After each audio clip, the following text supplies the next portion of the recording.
welcome to Blancpain GT Series Asia. My name is Claire Jedrick and welcome to Suzuka Circuit for rounds 5 and 6. Right now I am with race commentator Bruce Jones. Bruce, how are you? Immensely well. Just love being at Suzuka. I've been here for so many decades, but it never ceases to put a smile on my face because it's such a brilliant place to be. And you know what? The sun is actually shining to make it even better. Well, you know, it's a notoriously difficult and flowy circuit. You know, the weather is looking slightly shifty out there. I saw the weather reports. It looks like there might be thunderstorms. What do you think that's going to do to stir the pot for the championship points? It's not going to affect the pros because they should keep it on the island. It may become an island if we have really heavy Suzuka-style rain. But what it's going to do, we've got Pro-Am lineups in this, Am lineups, and they're the ones that will either just drop their pace enormously when it becomes wet or maybe make mistakes, and that could be costly in the championship mix. Now, I've been hanging around the garages and the drivers just for a little bit earlier. It seems to be the talk is all about tyres, and tyre pressures. Now, the tyres seem to be dropping off quite fast, and they've got a window for about, 2 laps. Does this seem to worry everybody out there? Well, it should. This is a circuit that eats tyres, and it's one thing in qualifying where people couldn't get them to go for 2 laps running. They had to cool them down and go back for a third flying lap. But in the race, if someone goes too hard too soon, they get the red mist, they will leave themselves with nothing to play with at the end of their stint. So you see some people suddenly just tumbling 2 or 3 positions. So the good guys will keep them sweet, but not everybody's going to remember to do that. Well, thank you very much, Bruce. Now, we are at Suzuka Circuit for rounds 5 and 6. We're going to take a look at some of the highlights for round 3 and 4 at Buriram.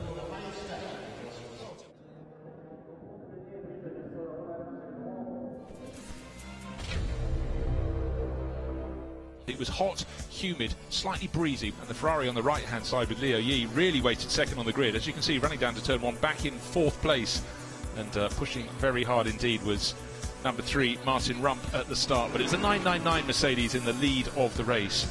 There it tended to stay with Patrick Niederhauser at the wheel. In GT4, it was BMW ahead of Mercedes, but not always in that order. And then a big problem for Alexander Matchell, who'd just taken over the 888, well, he's driving the 888 Mercedes before handing over to Maxi Buch, but unfortunately that slow, smoky puncture brought out a full course yellow. GT4, it was the 666 Reinhold Renger Mercedes that moved ahead of the better placed of the BMWs and took the lead in the class.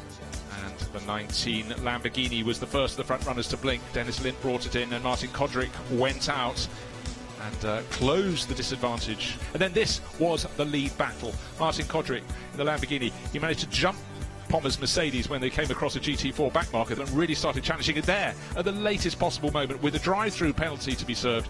The Lamborghini number 19 out of the lead of the race into the pit lane, huge frustration. Maxi Buch laps down after the Alexander Matchell puncture and running as fast as the race leader and just providing that comfortable cushion that allowed Marcus Pommer to have that flamboyant finish. Nick Foster had to settle for second place. The number 3 Audi, Frankie Chen, coming home third. And GT4 victory did, after the drive-through penalty for the Mercedes, for the BMW, go to the Mercedes of Reinhold Renger. Patrick Niederhauser, though, very happy indeed. So much passion here in Thailand. It's wonderful to see it. And at the start of the race, it was very tight indeed. From pole position, Maxi Buch held down the lead, but Adderley Fong came through to challenge. He would lose out around the opening lap. Various drivers running wide at turn 1. That's normal. But Tim Slade up into second place and then really pushing the Mercedes. That yellow Ferrari, very effective in the hands of the Australian. Then a little bit of rubbing between 2 Korean drivers. Juwon Seo rubbing the paint or down the side of Andrew Kim's Audi. And then insult to injury, or injury to injury, because I'm afraid Yemat Lamborghini, minding his own business, was clouted by the 22 Cayman, took them both out of the race. By the end, the gap came down to 3.77 seconds, but that was enough, that was plenty. And finally, Maxi Buch in the garage, the Group M racing crew could celebrate again. 4 races for them, 4 victories in GT3, and they've come here and taken a double in the GT4 class as well.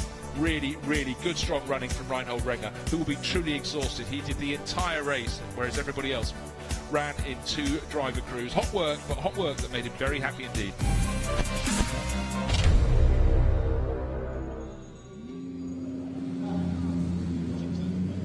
Well, that was rounds 3 and 4 from Buriram. We're now at Suzuka rounds 3 and 4. And for a race that will provide excitement, not just for the drivers, but also for the fans, we have a massive Japanese contingent over here, and we want to find out what this circuit means to them. circuit actually represents Japanese motorsports, in my opinion, because every driver loves this circuit. Yeah, I've won here last year in a Super Trofeo. Actually my first race that I won in single-seaters was here and everything. So yeah, it's for me it's like my home circuit. Yeah.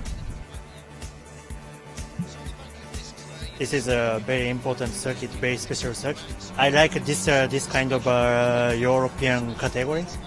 So it's a Blancpain series. So yeah, that's why I want to win this weekend. But I think we are not strong. Very hard. 暑い。とても暑いです。まあでも楽しくやってて、まあ調子は悪くないです。まあ初めてじゃないんで、まあそこそこできると思うんですけど、まあランボルギーニに乗るの久しぶりなんで、まあ慣れていきたいなと。鈴鹿ラウンドは慣れです。I'm happy to be here and happy to join his team. What's it like to have your older brother with you? Yeah, also I'm very happy, and this is my dream. いや去年から参戦してまして2回目で、ぜひですねアジアの人たちと一緒に競いたいなと思ってました。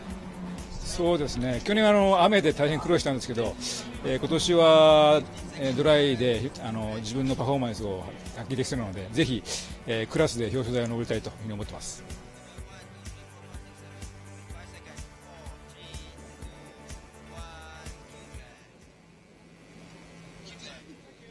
Now, this is a circuit that's very special to Japanese drivers. And in fact, I have actually had a go on the simulators with this circuit, and it is very, very challenging. And the man to tell you all about it, we've got Bruce Jones.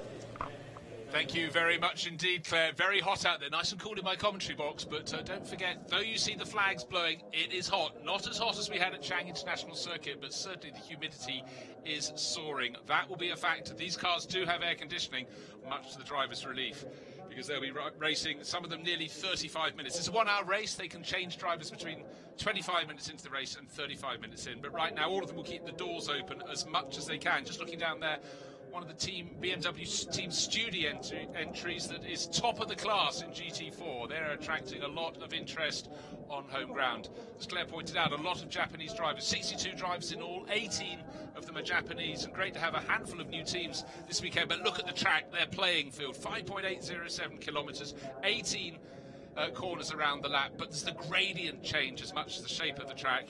Lowest point is down at the bottom, turn 1 and turn 2 at the start of the lap, and it rises to spoon curve, the highest point, and then it plunges back down, most notably out of that final chicane, the Casio Triangle, down the start-finish straight. In fact, so steep is the straight even in the pits that there was an official message saying that there's an allocation of how many drivers are allowed to push the cars around. They're allowed 2 more per car, such is the way they don't want to tire out the mechanics. But it's busy place down the grid, as you can see, and Claire has worked her way through the crowd, and she's caught up with the man who's dominating GT4. He's got a battle on his hands this weekend. She's got Reinhold Renger. Hi there, we're here with some of the GT4 drivers. We've got Reinhold Renger over here in pole position. Congratulations. Tell us about your qualifying session. Thank you very much. Yeah, it was actually pretty good. So with these tires you have 2 laps, and we was lucky enough getting a second fast lap on the ground, and so it was enough for the pole position, which is very important here in Suzuka, of course. We are happy that we are here. Well, usually you drive alone. What's it like? Is there a bit more pressure now that you've got 2 drivers in this car? No, actually, so it was just in Buriram, so the plan was always driving with 2 drivers here, because this is the aim of the series actually. So I have a pretty strong, Roy is a pretty strong driver here. He knows the track pretty good, and I learned a lot from him. Suzuka is very difficult, and he's pretty fast, like I said, and we're looking forward for a good race actually. Well, perfect. Congratulations once again, pole position, and good luck for the race. Thank you. Thank you very much. Thanks. Always good to hear from Reinhold, and of course it was very hot work doing the 2 one-hour races on his own in Thailand. But his teammate, new on board this weekend, Ryuichiro Suzuka, last year was racing at this same meeting, but running in the Formula 3 class. So he's moved over from single-seaters, and having seen the pace he's set so far, he's one really worth watching. The 81 BMW, in fact, is second on the grid. It's first on the grid for tomorrow's GT4 race. But BMW Team Studio with us all season. And certainly the BMW M4, one of the later cars to join the GT4 category, is proving very handy indeed, as are those Mercedes AMGs. And certainly each year we get several more manufacturers bringing in a new model to GT4, and the standard keeps on rising and rising, the numbers likewise. This grid, the biggest one we've had all year, 31 cars, 23 in the main GT3 class, and then 8 in GT4. GT3, if you haven't seen it in a Blancpain series, has the Pro category, it has the Pro-Am category, and it has the Amateur category. And of course, the grid for this race, today's race, race 1, is set by driver number 1, and driver number 2 has already set the grid positions for tomorrow's race. But it can mean a car that starts very well today, high up the grid today, the teammate might be the Am part of a Pro-Am category, and they'll be starting necessarily further down the grid tomorrow. So we have races that necessarily are very different indeed. And any time you race on a circuit as amazing as the Suzuka circuit, the race already is very different indeed. It's old school. It's so technical, brilliant fast corners on it, as well as a few slower ones. Lots of gradient change, the almost unique, I know almost unique shouldn't be said, but there are 2 other circuits, I think, in the world with a crossover where the track runs over the top, but you don't really notice it so much here. Out of the Degness, you turn right, go under the bridge, but when you're flying on the return leg, you don't notice it. So let's have a look. Here we are on the calendar. We've had Sepang and Chang International. Now we're the first part of a Japanese double-header, Suzuka, and then in 3 weeks' time, Fuji Speedway on the side of that world-famous volcano. Then 2 races in China, Shanghai International Circuit, the Grand Prix Circuit, and Ningbo International Speed Park, a circuit that very few international drivers have even had a look at yet. Whereas here at Suzuka we have, as we said, 18 Japanese drivers. They know it. A lot of the international drivers know this circuit. But you can never have enough visits to Suzuka. There's the backdrop, the sea in the distance, up the gentle slope to the circuit, because it's such a technical stretch of tarmac. 5.8 kilometres. A perfect lap is almost impossible with a lap length that long, because if you get it right at the start of the lap, every possibility you'll make a slight slip up at the end. Soon we'll get to see these 31 cars clear of all the friends, family and VIPs down there who all want to get on the grid. It's such an exciting feeling, the hubbub ahead of the start of the race. But then once they get asked to leave and we get the cars revealed in all their glory, see them all their liveries, again, it's a pot that's been stirred this weekend. A few Japanese racing teams have joined the GT3 class. Porsche Team EBI, great to have D-Station Racing. They've been in and out of the championship. And then Success Racing and Car Guy Racing in bringing their Lamborghinis. So great to have a change. But let's go down to the grid and hear from Martin Rump on the grid. Hi there, I'm with Martin Ramp, and he is in pole position for the GT3 category. Martin, how are you, and what's it feel after that qualifying session? I feel great. We are looking forward to a good race, and starting from pole position is better than it's ever been before, so I'm very excited. Now, anything can happen during a race. I'm sure that you guys are trying to open up that gap championship points. Who's your biggest competitor? Ourselves. We just try to finish racing against the clock and, you know, be as fast as we can, consistent, and put in a decent stint. Well, the weather conditions, it's getting a little bit windy over here. They say that perhaps maybe there could be rain on the way, even for race 2. How will that upset things for your pace? I mean, it's the same for everyone, so I'm not too concerned about that. But a little bit of wind, maybe some small raindrops, doesn't hurt us, so whatever comes, that comes, and I'm happy. Brilliant. Thank you so much, Martin, and good luck. Thanks very much, Claire. It's very hard to imagine that anyone could be cooler ahead of the start of the race. There's Martin Rump, the car on pole, but Claire said the magical word, consistency. Listen to their form this year. For Absolute Racing, 8th at the first race, 4th, 3rd, 5th. They've kept out of trouble. They're chalking up points all the time. But today, as Martin said, the young Estonian starting from pole position for the first time this year, they've got to hope that a podium is guaranteed for them, as if anything can be guaranteed. But it certainly gives them a real crack at the top. Their Audi, you can just about make it out behind the Mercedes safety car on the left of the screen. now people are being asked to leave the grid, but very, very cool. A lot of drivers don't want to speak so soon before they put their helmets on and get into the cars, but I think on a day as warm and humid as the one we're having at Suzuka, they want to put their helmets on at the last possible moment with the fireproofs underneath. But soon these cars will be going around on their formation lap. The race is due to start at 14:20. It's nearly 14:16. But just to reiterate, what you cannot imagine if you're just watching anywhere around the world is the heat and humidity.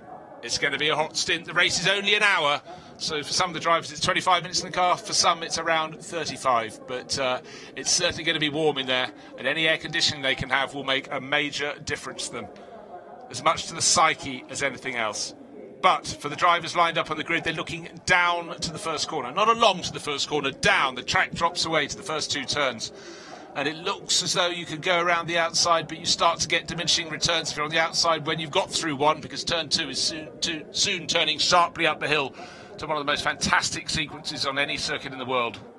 The S's. It's just a trademark symbol of the circuit at Suzuka. And there's the safety car going sort of slightly off the racing line, thank goodness, up through those curves. We'll probably have the cars 2 by 2 through there on the opening lap, but bring it on. 23 cars in the top GT3 class, 8 in GT4. They will all have their own battles, with a Pro-Am battle and an Am battle as well. We're heading towards 4 podiums. Sometimes you look from the outside, you think only of the first 3 cars in the race getting to the podium, but there are battles within the overall battle, and those will remain very personal indeed. But bear in mind that the GT4 class has its own battle too, so many a sub-thread, a subplot within the overall story. Track conditions look perfect, but just think of those round black things that keep the wheels off the road. Yes, the tyres. They're going to be absolutely critical in this race and again tomorrow, because the circuit here, look at it, changing direction almost all the time. In a lot of those corners you can carry a huge amount of speed through, so tyre wear is very high indeed. A driver who doesn't pay attention to that, it's going to be very, very tricky indeed. Now we've got a pair of brothers. They've known each other all their lives but never raced together. Let's go to Tetsuya Yamano. With me in car 33, we've got Tatsuya, a Japanese driver on a Japanese circuit. How does it feel driving on Suzuka representing Japan? Oh yeah, I'm so happy to be here, and all I can do is do my best. And what's it like driving, pairing up with your brother? It's got to be absolutely exciting. Is there a lot of pressure? Oh no, he's fast enough. Yeah, it's good. I'm happy to be with him. Okay, well, how good a driver do you think he can become? I don't know. Well, I just do my best. Okay. Brilliant. Thank you, Tatsuya, and good luck. Thank you. Bye.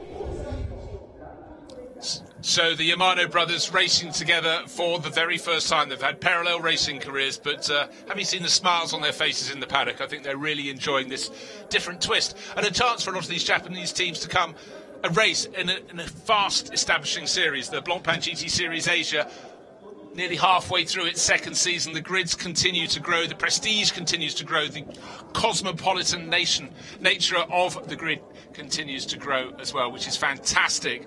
Of course, quite a lot of these runners are going to come out and play at Suzuka again for the 10 hours, a round of the Intercontinental GT Challenge that is in the end of August. So a chance for a few of these teams to just get their eye in to see how their cars are behaving on the Pirelli tyres around this very, very technical circuit.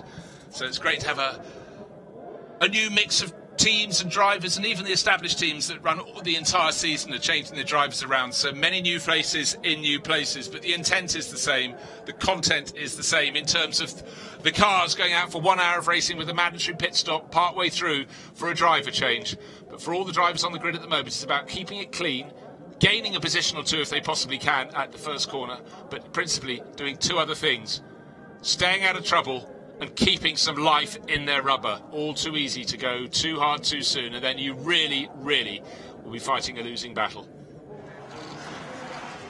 Formation lap ahead of us. The safety car leading around the Mercedes AMG down through turns 1 and 2. Comes out of the corner, then you can see the start of the twist, a left followed by a right, by a left, by a right, as they go through these S's, the Senna S's, up the hill. So onto the formation lap, led around by Martin Rump in the Absolute Racing Audi. FFF Racing Team are well represented with the Lamborghini in second place. Group M Mercedes in third place. Just note, when I get through the top 7 on the order, we will have 6 different manufacturers. There, as we go to row 2 of the grid, Mercedes and Porsche showing better. Shea Davis, 4th fastest.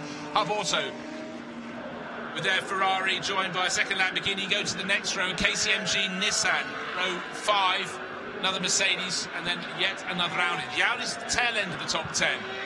Absolute Racing, a whole host of them. The second of the Porsches in 12th overall. Carrying on down, 23 GT3 class runners. They'll all be ahead of the GT4 runners. And down at the back, a car that has huge support here. Here we have Car Guy Racing, Takeshi Kimura, a real star of television in Japan. He's out here. Then we've moved back down beyond those to the GT4 class runners, starting with Group N Racing Team, just seeing it there in 24th on the grid, just a whisker ahead. Ryuichiro Otsuka ahead of Takayuki Kinoshita in the better of the 2 BMW M4s. So real mix of manufacturers, real mix of drivers, of nationalities. The one thing that unifies them all is their love of the challenge of the Suzuka circuit. There it is, the last car on the grid, the second of BMW's Team Studi. Plenty of pace from them, but just to reiterate, it's Audi from Lamborghini, from Mercedes, from Porsche, from Ferrari, then Lamborghini again, Nissan, Audi, etc. But there we have 6 manufacturers in the top 7 places on the grid. That is why GT3 racing is so popular around the world.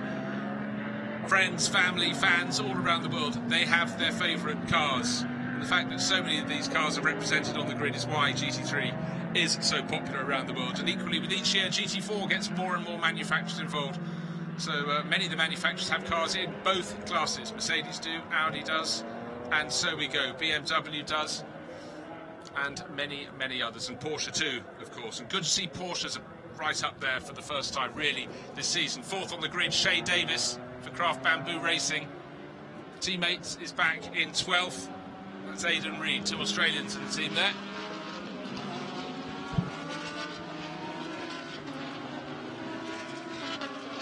Comes, look out for 666, middle of your shot. That's the top runner in GT4. That's the newcomer, Ryuichiro Otsuka, who's joining Reinhold Renger. Reinhold has 3 wins from the 4 starts this year, but the formation lap nearly at an end. On the front row, coming around the final corner, Martin Rump, Dennis Lind alongside him in the Lamborghini. Then Marcus Pommer, Shea Davis. There they are, 2 by 2.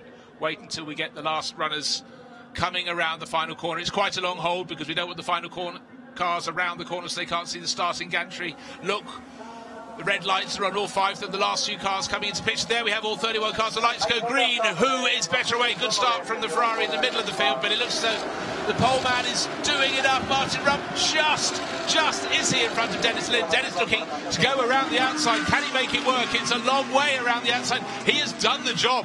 I didn't think he was going to do that. I thought he'd have to back off. In 3rd place, it's still Marcus Pommer, but he's being challenged very hard indeed by Shea Davis, who puts the Porsche into 3rd place if he can turn into the second part of the S's. But Dennis Lind showed really, really serious intent there. He stuck to his guns, and Martin Rump eventually had to back out. And Shea Davis has made it up to 3rd place in the Porsche, so the Australian going very well indeed. 5th place is Hiroshi Hamaguchi, so he's gained a place in number 63 at the expense of Lee Hong-yi in the Ferrari, who looked so he's fast away, then he got a bit boxed into turn 1. But Dennis Lind wins the prize for application. Eduardo Liberati there, he is 23 in the car that started 7th, still running 7th, that big Nissan. What a good opening lap for the FFF Racing Team. The 19 cars second on the grid, but first by the time they got out of turn 1, moved ahead into turn 2. And now trying to stretch his legs. Dennis Lind, 1, 2, 3, 4, 5 car lengths between them. Just remember what I said before the start of the race. They don't want to push too hard, too soon on their tyres. So Dennis will be fired up. What a brilliant start he made, but he must not take too much life out of his tyres. That will be in the mind, somewhere in the back, perhaps, of all these guys. They're racers. Their job is to pass the car in front. In fact, the next car that may be passed may be the one in 5th place, with Hiroshi Hamaguchi, the second of the FFF Racing Team Lamborghinis. He's getting pressure from Lee Hong-Lee behind him. Looks so the OD Racing Audi's gained a few places at the start of the race. ARN Racing, totally new lineup this weekend, so they're not quite on the pace where we've seen them in the previous races. But what a good opening lap, what a good opening run down to turn 1 from Dennis Lind down the start-finish straight. He goes a whisker under a second clear of Martin Rump. So Rump will be ruining the fact, though his start was equal with the driver on the outside the front row, just didn't quite have the momentum down into turn one. Liberati looking a little bit serious now, right on the tail of Hong Li there. First four starting to stretch out as they pull away, but from Hamaguchi backwards in 5th place, it's very close indeed. They'll come just on a longer shot into the background of the scenery. But at the moment it looks so. Second lap, Martin Rump is starting to wind up the wick, I sense. Seeing if there's anything he can do about race leader Dennis Lind. See what I mean? The middle order, nose to tail, but the first four pulling clear.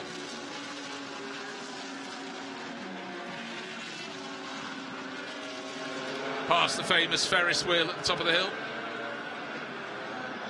Good to see the Yamano brothers car in the shot there. Good to have them in the mix, the Team EBI Porsche. There it is, car number 33, tucked in behind 30 is 47. D-Station Racing entry, Satoshi Hoshino, 70 years of experience, but leading the way in the GT4 class. If that is not Otsuka, he's fallen to 3rd in class. It's Lee has got into the lead of the class.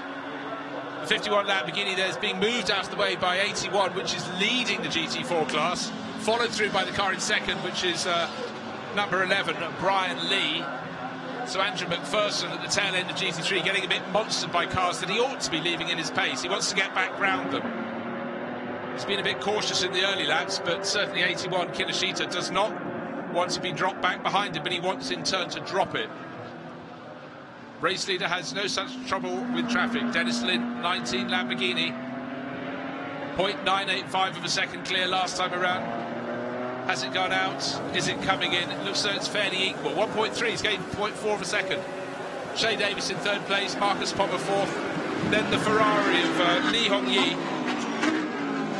And he has now got ahead of Hamaguchi. Did that last lap, but Liberati is now pushing Hamaguchi very hard indeed for 6th place. In behind Aditya Patel, the OD Racing Audi driver.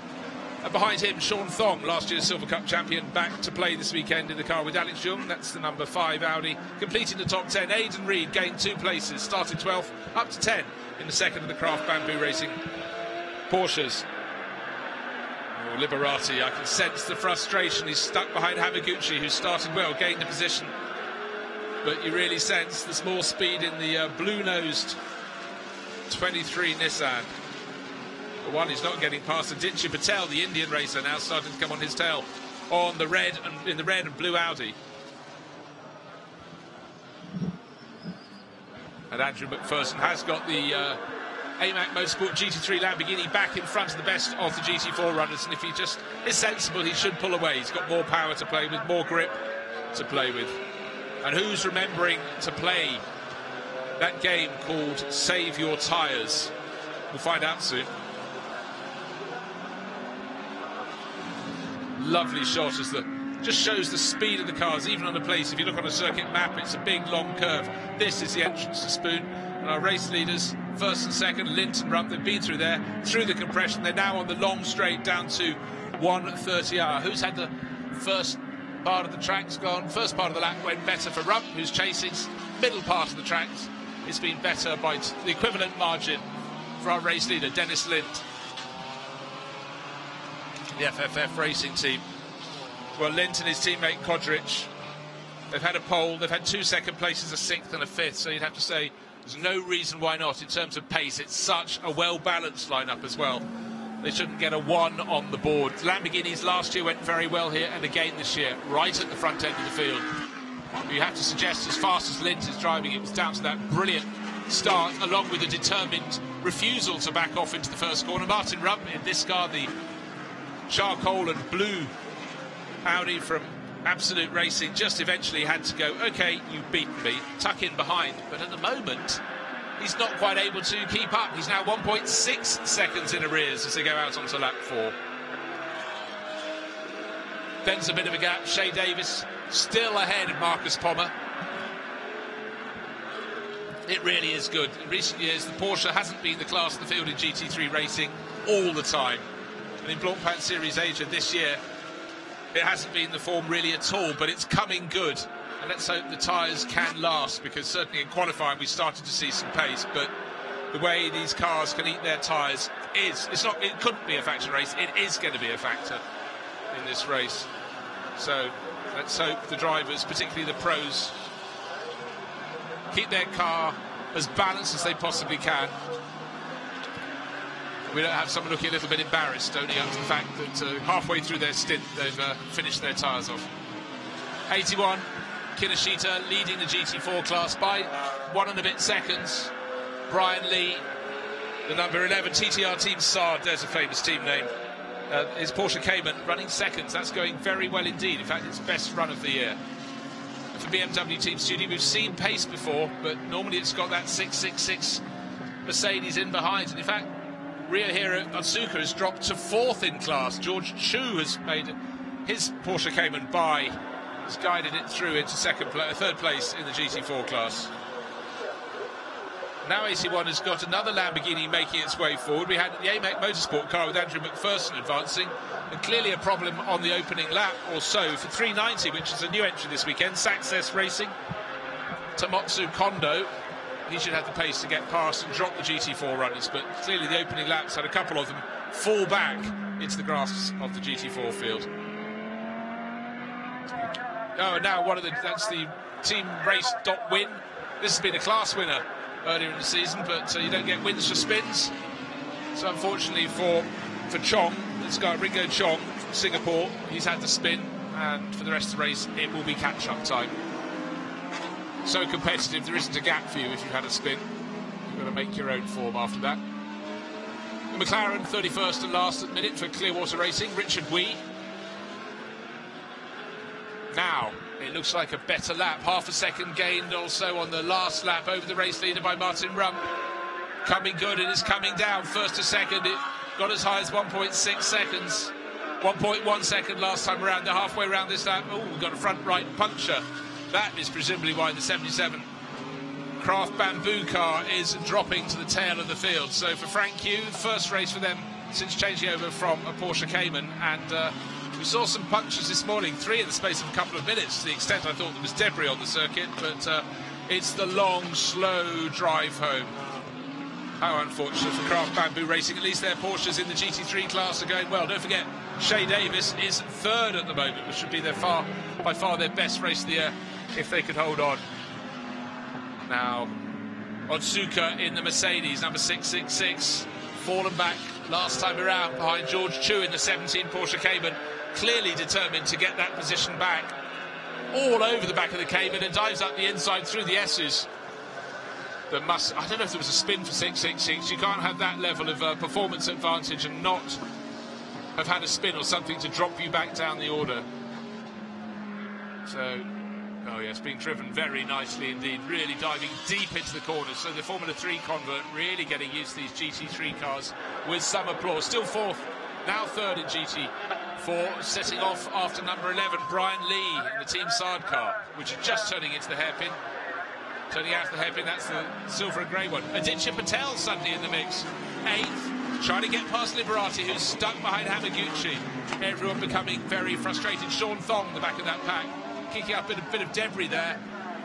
And then in 10th place, 5th car in the group, it's the second of the Craft Bamboo Porsches, Aidan Reed. But Hamaguchi is really wrecking the race as those behind. He's driving a very wide Lamborghini while his teammate is leading the race, being chased down by Martin Rump. He is delaying all of those behind, and Liberati just cannot get past. And that is why the line is growing longer and longer, being joined by more and more of the GT3 runners. Second of the Nissans is the next in the line, which is Taniguchi, then Juwon Seo in the Indigo Racing Mercedes in behind them.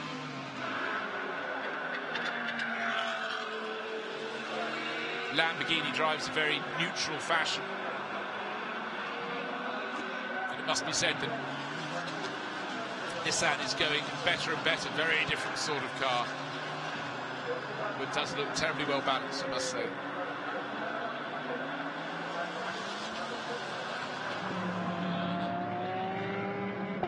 Now, where you can see the different points on the circuit where Eduardo Liberati has an advantage, but he's clearly lacked in other places, and that is why he's being so frustrated.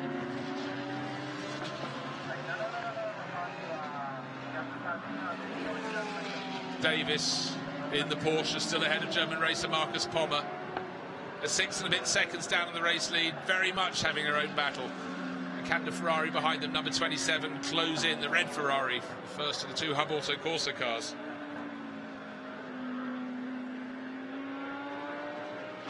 For Leo Yi Hong Li, already the team starting to talk, think, when are their drivers coming in? Pit window opens at 14:48, so 12 minutes. 12 minutes may not seem much driving time-wise for a lot of these drivers, so they're getting hotter and hotter in the cockpit, particularly those in the heat of battle. You see some have little side windows open, certainly Shea Davis has a little bit of ventilation. Of course it makes the cars less aerodynamic, but only by a fraction, and that's balanced against drivers getting too hot, and that does far more damage to their lap time than a little bit of aero disturbance on the side windows.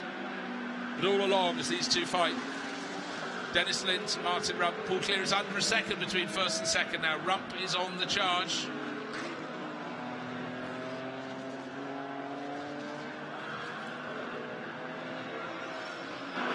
All the GT3 runners are now back ahead of all the GT4 runners. Top in GT4 is still Kinoshita, fastest in GT4 for BMW Team Studio, Takayuki Kinoshita. He's going to share with Sunaka Chukochu, who's going better and better this year. Team EBI Porsche could have them on board this weekend. That's the Yamano brothers.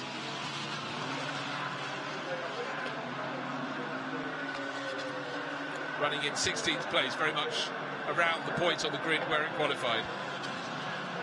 But right with Alexander Matchell, so that is a good performance, and it shows the experience around Suzuka really, really benefits. First and second, though, coming down 0.93 of a second last time. Looks though another tenth or two has been grabbed by the driver in pursuit, grabbed by the Estonian.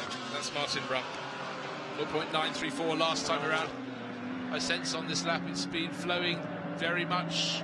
I reckon another tenth, maybe 1.5 sorry, 0.15 of a second is going to come off that. Just 0.1 of a second. 0.859 is the gap first and second. But then look, the gap behind him only now with the long shot. You see the nose of Shea Davis in the third place Porsche coming into view at the top of the start-finish straight.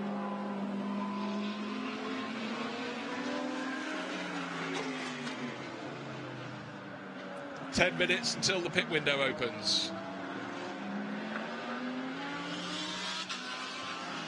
Dennis Lind is really pushing his FFF Racing Team Lamborghini around with considerable drive. Wow, the tail coming out. Oh, how's that for your tyre life, Martin Rump? But for the Dane leading the race, he knows Lamborghinis. He was European Lamborghini Super Trofeo champion 2 seasons ago. And he crossed over to the Blancpain Endurance Series to race with the Raton team in their Lamborghinis. That was last year. And this year he's doing the championship here and really showing great form.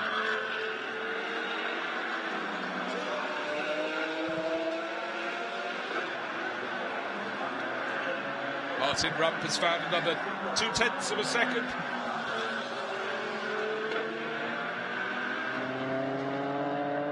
Martin's a driver, like quite a few European drivers in this field and Australian drivers. They've come up and raced in the Asian Series the last few years. So also Martin experienced on these circuits. Raced in the Asian Le Mans Series. Audi R8 Cup as well. And now we've got one of the Lamborghinis coming in slowly. That's number 19. Race leader, it was a foreshortening shot. Sorry, they're going past the car in last place. That's Richard Weed.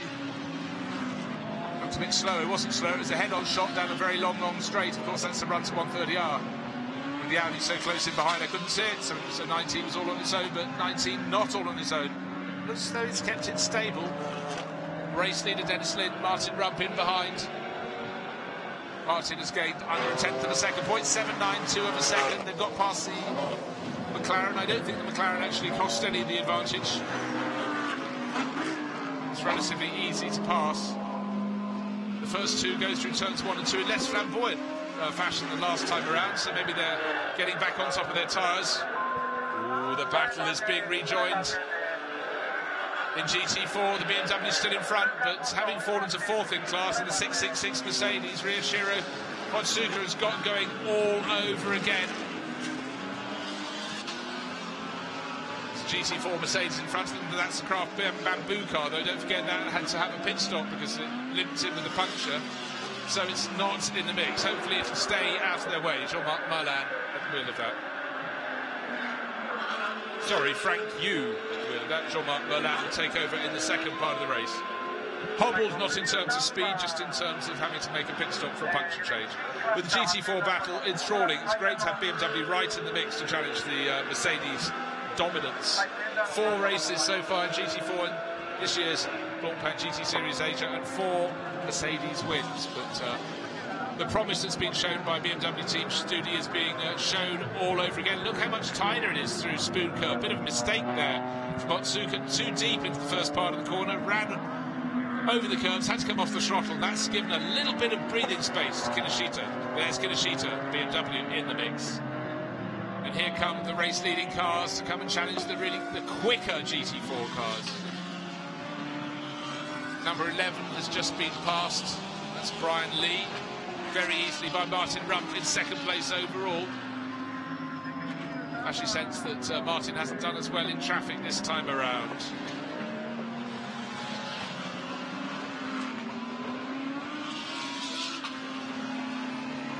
Yes, I think first and second the gap is going to go out. 0.792 of a second last time around. 1.396 this, so he almost doubled the advantage, our race leader, weaving his way through the traffic here. But now he's going to be slightly blocked by the Craft Bamboo Mercedes. No, he isn't. And again, Rump is the one who loses that. He's got 3 GT4 cars in front of him as he approaches the S's. Not good. And he can't get his way through them. One's only driven off the track. That's the Craft Bamboo car. But Otsuka, challenging for class leaders, really thoroughly obstructed Martin Rump there. And there's been contact with Hamaguchi. You can see the second of the Lamborghinis has had a clash, possibly with Eduardo Liberati. The bodywork is rubbing on a tyre. They've been so close for so long. And it looks though Aidan Reid has got through. Liberati hasn't, Aidan Reid has, Thong hasn't. So I want to see the front right-hand corner of the 23 Nissan. Has he got the damage? Did he clip the 63 car of Hiroshi Hamaguchi? I can't tell you that. Maybe Aidan Reid did on his way through, but certainly the Porsche's moved up a few positions.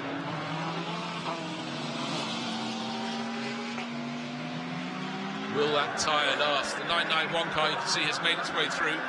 He's done what Hamaguchi wouldn't allow Liberati to do, still won't allow Liberati to do, because Liberati and Nissan is tucked in behind them. It's now Taniguchi, sorry, the Nissan.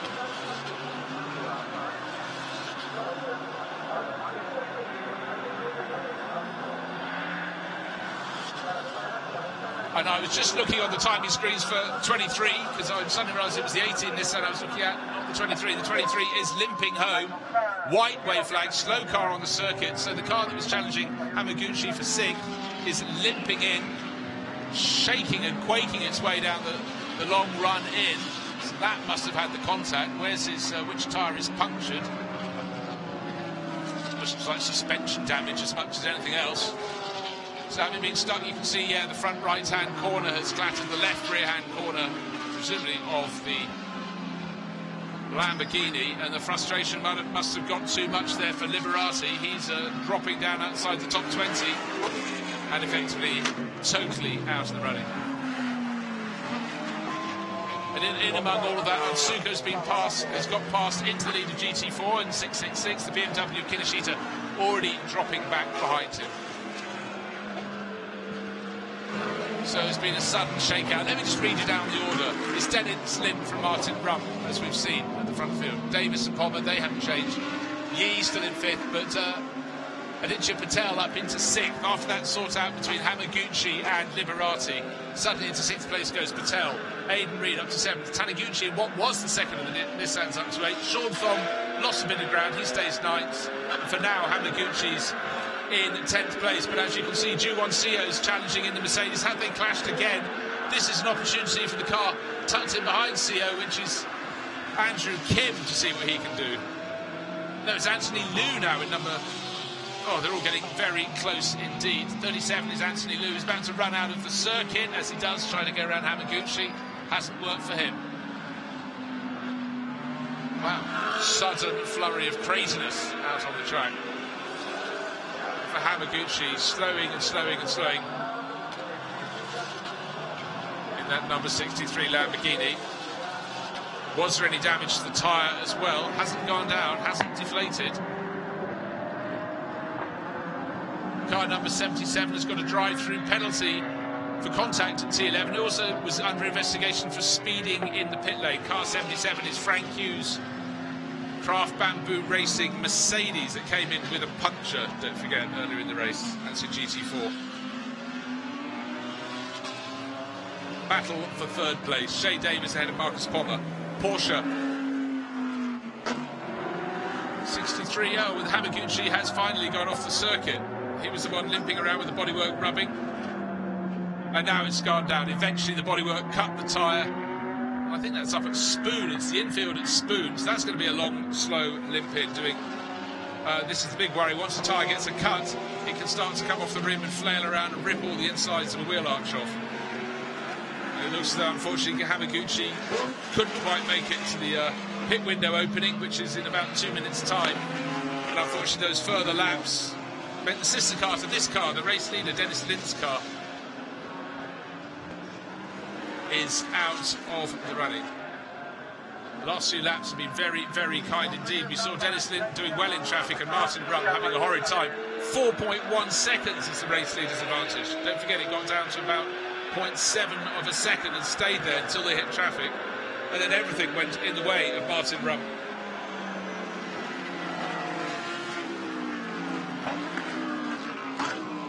GT3 AM class runners, led by the ARN Racing entry, which is Hideki Nagai. So new crews this weekend for that crew, and it's working well. Kei Cozzolino down waiting to take over the car and guy or Lamborghini from his teammate at the moment. Teammate Kimura running down in 19th place. At this point in the race, when the GT3 field starts to put a lap on the GT4s, they really, really have to be on the top of their game. GT4 runners in a class of their own, running in a race of their own in so many ways, but it's vital not to lose time alongside them. Fifth place runner, Hong Li in the Ferrari, putting a lap on the 390 in this weekend. Kondo's Lamborghini, run by the Success Racing team. But pit window is now open. And already we get the first few runners coming in to make their stops.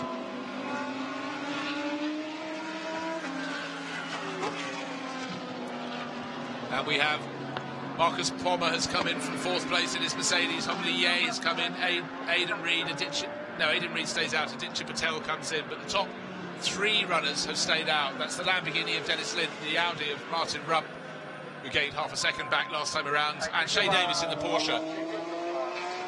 Pommer listed as 4th, but he is the first of those runners to make a pit stop.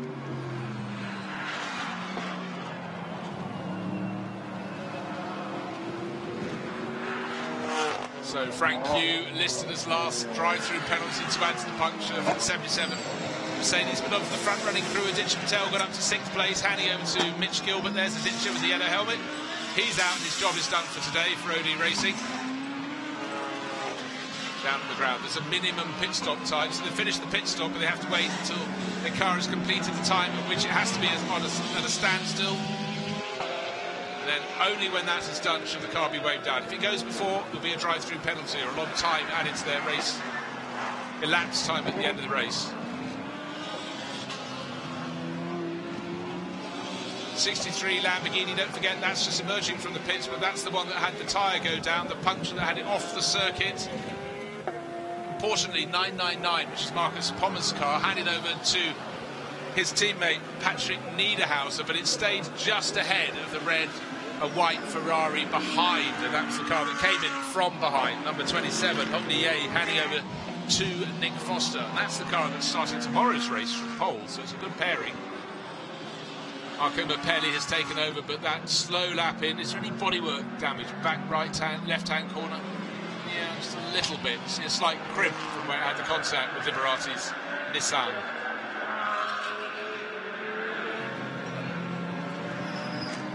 Kay Cozzolino, we heard from him before the race, loves racing on what he considers his home circuit. He'll be taking over the Car Guy racing Lamborghini, that bright yellowy green one, fantastic looking car. You can see it glowing as it leaves the pits in the background.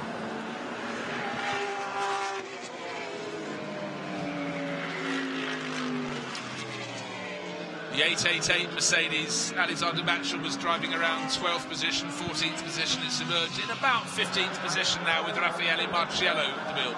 Yes, that Raffaele Marciello. Look out for a charge.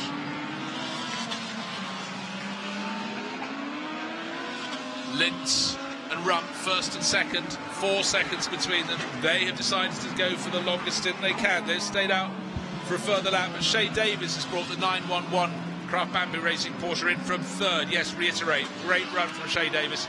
Now handing over to tie racer Sandy Stubik. If they can get a podium, that will put probably the first smile of the year on the face. Real solid smile for the Craft Bamboo Racing crew. Delighted their cars are living up to what they hoped to be their form before the season, but the form is coming their way, certainly here at Suzuka.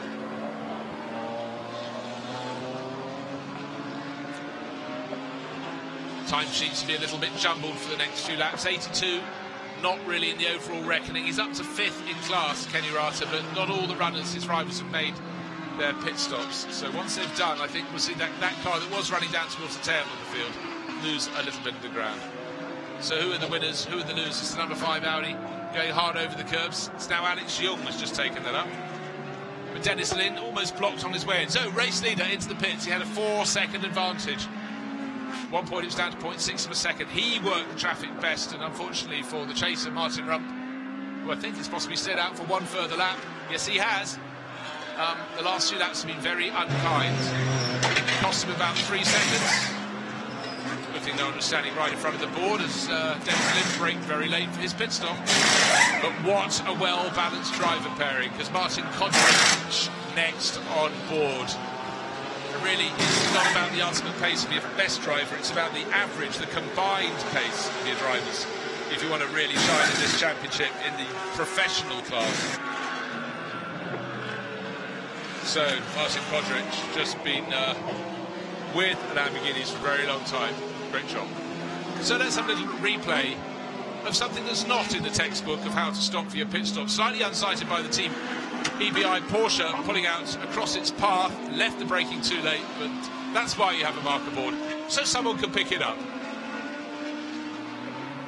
No damage done, no damage to the nose of the car. The 19 car waiting for Dennis Lynn's co-driver, his teammate Martin Kodrich, to take it over. Martin's on board, waiting to be given the signal to leave the pit stop when their time at a standstill is completed. 9-11 Sandy Stubik, pit stop completed. Car 63 though behind him, but also way further behind after that puncture and the slow run into the pits. Marco Mapelli's at the wheel of 63, down to 27th position at the moment though, in a car capable of really running in the top 6 any time on its form at Suzuka.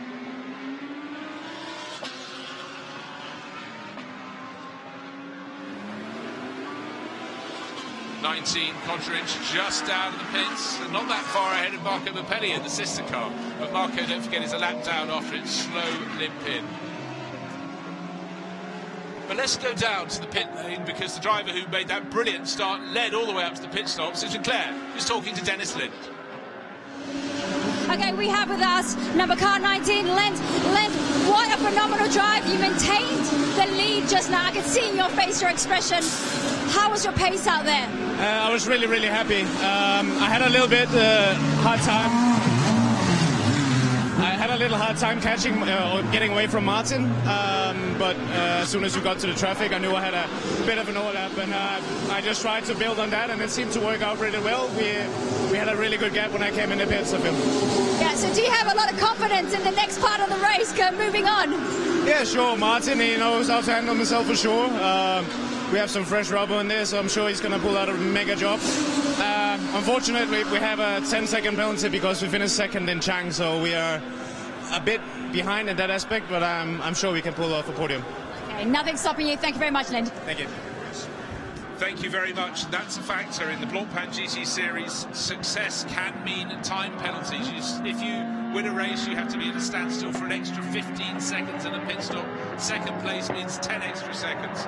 And that's why the pit stop looks so long. Gives a little stir of the pot, gets carried over to the next race, and it was good of Dennis to explain that to us.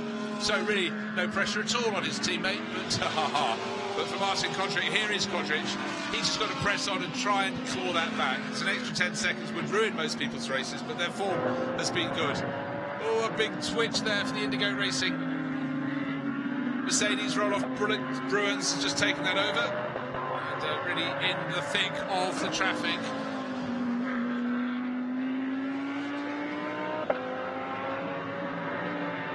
Car number, oh dear, we just heard from Dennis Lind, car number 19. We knew they had the 10 extra seconds penalty at a pit stop, and their pit stop is now under investigation. I don't think it was necessarily for clonking that marker board. That seemed sort of okay for me. Haven't got time to read through the entire rule book, but a race that looked to be very much theirs, even with the 10-second penalty. That should put them in the challenging for a podium. Maybe further clouds hanging over their heads, so I'll let you know as soon as I see any further messages on screen. It's off my screen now, so maybe the problem has been sorted already. I never like. And here comes Martin Rump in from the lead in the race. Don't forget, he was second, 4 seconds down on the 19 Lamborghini. But because they haven't had a top finish recently, they're not sitting on big time penalties. They have... They had a time penalty in the last race because they finished third in the first of the races in Chang, but they were fifth in the second race, and so they shouldn't have any chunky extra time at a standstill. So that necessarily should have put them back out about 5 or 6 seconds clear of the 19 Lamborghini. Let's wait and see.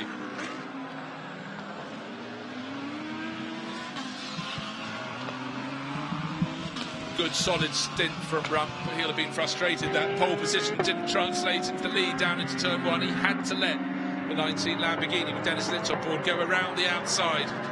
Really, it was better to back off than suffer any front end damage and trying to joust it out. So a mature decision, but that's from a crew that have been scoring points in every round, and that's why.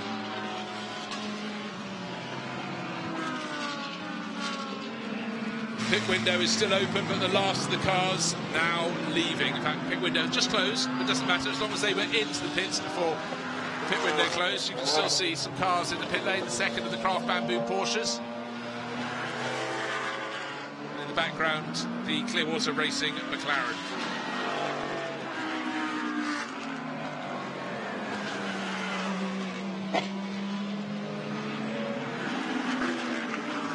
Just looking for winners and losers. Person who's on the move is Nick Foster in the 27 Ferrari, all over the back of Martin Kodric, clouting curves as he does so through the S's. In behind is the second FFF Racing entry, number 63, but don't forget that limp toe. The Huracan limped back to the pits when Hamaguchi first of all had bodily contact. That led to a puncture, that led to the car off at the side of the circuit, and then a long limp home to the pit. So that is really out of the points running for sure. Frankie Cheng, though, on his out lap.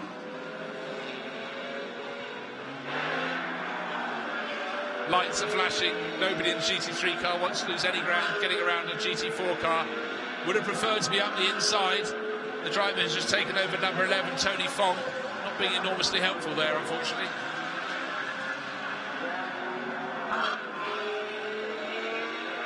So for Frankie Cheng Kung Fu, he won't want to lose any more time in traffic. He should be in the lead of this race.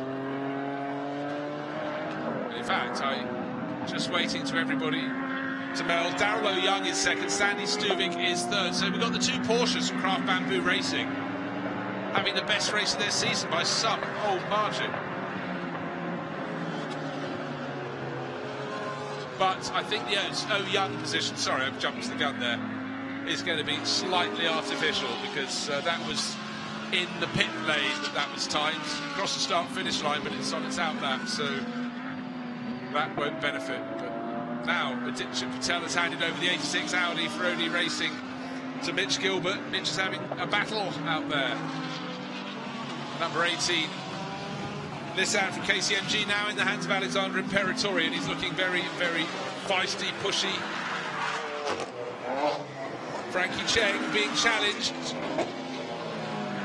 Does it work around the outside? Ooh, turn 1, turn 2 difficult. The 81 BMW is up at the front end, leading the GT4 class.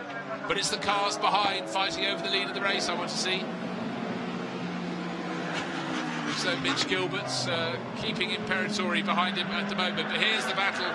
9-11, Sandy Stuvik right on the tail of Frankie Cheng. This is the battle for the lead of the race. For Stuvik will have his tail up big time here.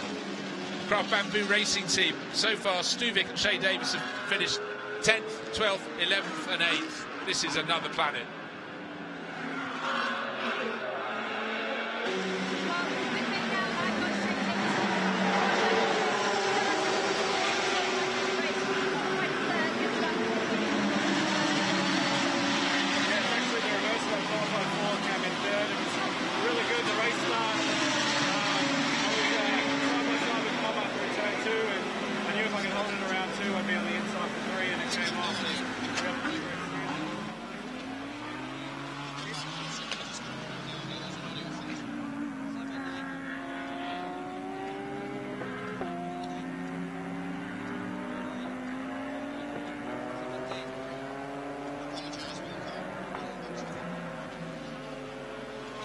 Well, there is the battle. Messages going out to the drivers.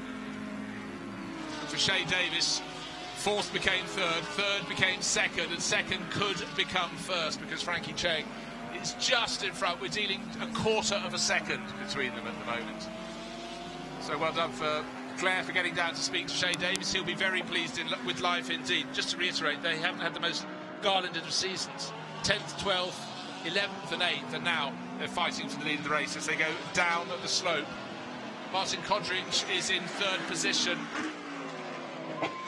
In behind, only another 1.8 seconds down in 3rd place in the Lamborghini. You can see it in the background of the shot, in behind Nick Foster. So we've got the first 4 covered by 3.5 seconds. The first 5 with Patrick Niederhauser. Only 4 seconds cover the top 5. So James Stuvik, Kodrich, Foster, Niederhauser, and Mitch Gilbert up to 6th place. But he's about a dozen seconds down on Niederhauser. So again, this wonderful mix of cars at the front of the field. It's Audi leading from Porsche, from Lamborghini, from Ferrari and Mercedes. 5 mates in the top 5 positions. Looks so Frankie Cheng is settling down. The 991 Porsche, Darrell O'Young, fleeting, looks so it's up in 3rd place, but that was because he was on his outlap. And he's dropped back down to 8th, but still going forwards. This car started 12th, so positions gained. That's very positive for Craft Bamboo Racing. Alex Young tucked in behind Darrell O'Young. O'Young from Young. Young in the Audi. And in behind him, Rolf Bruins in the Indigo Racing Mercedes. So again, for the 991 crew. So let's go down and hear a little bit more from the pits, from Shea Davis. All right, with us, we've got Shea Davis in the Porsche. Qualified 4th, came in 3rd. Shea, tell us about the tyre situation out there. Yeah, no, look, a lot of deck here at Suzuka. It's actually really challenging. We had a really good car for qualifying, but it was a little bit nervous, so we had to make a change and try and dial some understeer into the car. It worked, but we went too far. But so we tuned it up for Sandy. He's running in 2nd now. Hopefully it'll be good. And I was really happy with my stint. Started 4th, as you said, held it around the outside of 2 and made it stick for 3 and held 3rd for the rest of the stint. So really happy. Like I said, gave the car a little tune-up and hopefully he can bring it home. Okay, well, thank you very much, Shea, and good luck for the rest of the season. Thank you very much, Claire. And Australian for degradation is deg. That's a little translation there, but really, really good stint there from Shea Davis. But degradation will be the talk of the paddock after this race. Anybody pushes too hard too soon, they'll leave themselves with round black things that aren't offering the grip that they will require. Their times will really, really drop away. And I must say, at this point in the race, Frankie Cheng is looking very well balanced for Absolute Racing in the lead of this race. And if the car looks as though it's fairly well settled, it's not lurching or leering from side to side, not got understeer, not got oversteer, then it's going to be sweet on its tyres. And the Audi R8s have always very much had that in their favour. Just the very nature of their setup.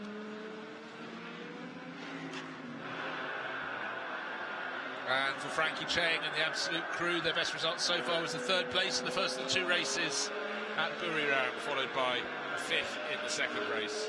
So definitely their season coming on very strong. Likewise, the 81 BMW Team Studi entry handed over from Takuyuki Kinoshita to Sunaku Jukochu. Sunaku's taken it over, leading the class. Oh, someone's put a bit of dust up in the air there. Was it someone braking very heavily? But certainly, whenever you get a puff, you wonder what has happened.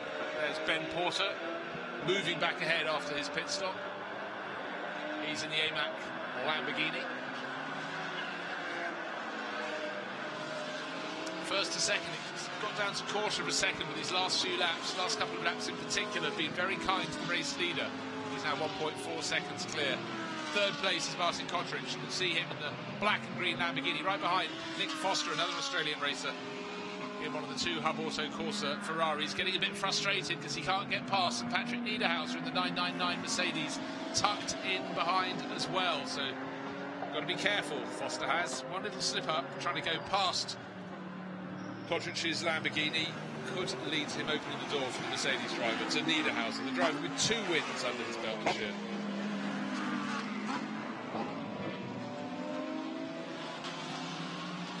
Of course, what we don't know at this point in the race is if Sandy Stubik is just being careful on his tyres, trying to keep them good for the end of his stint, but he's falling away off the tail. It's nearly 1.5 seconds down on Frankie Cheng. There's Frankie going one more time. In fact, the 21st time the car's been through here at racing pace.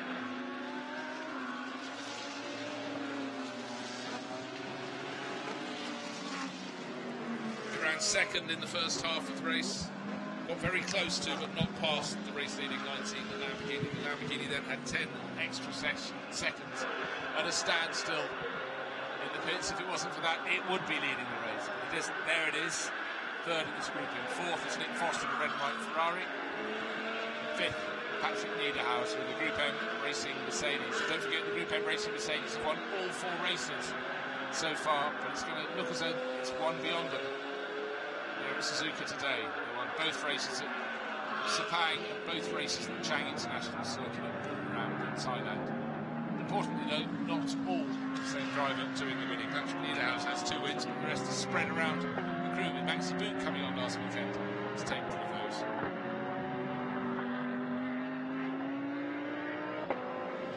Car 17 drive-through penalty for speeding in the pit lane. That's Taiwan Top Speed Racing, and likewise car number 77, Craft Bamboo Racing car, that came in for a pit stop. And that's good. There they go, they've served their drive-through penalties. That dropped down the GT4 order, but the rule is a rule, must be adhered to.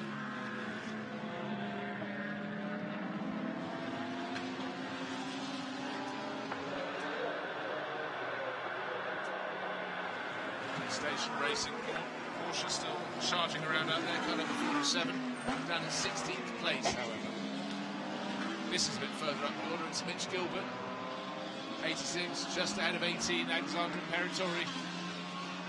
Oh, the Swiss driver's got a better run down, he's got into the toe, going down to turn 1, he's been shown if you're going to come round, you have to go around, i.e. on the outside. But first to do that, you have to be braver than me. I'm on the inside, I can brake later than you can, you've got a longer run, but hasn't worked, because it looks as though around the outside has come off, so I didn't get that all right from Mitch Gilbert, and certainly a lot of bravery from Imperatori in the number 18 Nissan. Round he goes round the outside, up to 6th place.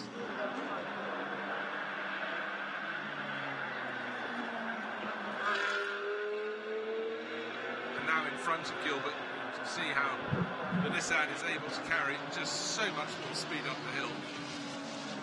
Just looking to see if there's any problem for Mitch Gilbert. None I can see. I just wonder if there's been a bit of contact. There might have been a deflating tyre. Can't see it. I think it was a clean and proper move from Imperatori. So he goes from 7th to 6th. And Gilbert, unfortunately, 6th to 7th.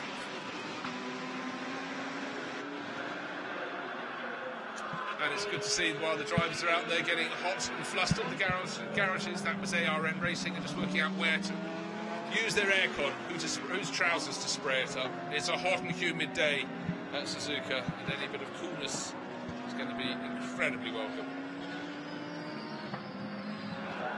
Some pessimists talk of the possibility of rain. There is no rain here yet today. Great little battle though. This is Seitiara, the driver who's won Le Mans for 24 hours, out here playing and loving the GT3 cars. He's in the Porsche. Tucked in behind, we have a driver new to the Ferrari team, Shinji Takai for ARN Racing. And stuck in behind them is Shirosaka, who is the second car in the AM class, because Takai in that number 8 Ferrari is leading the AM category. But not by much, as you can see, because Shirosaka right on his tail. Shirosaka doesn't know what it is to lose a race in GT4 yet, in GT3 AM yet this year. 4 races, 4 wins in class. Today the battle is bigger, that's for sure.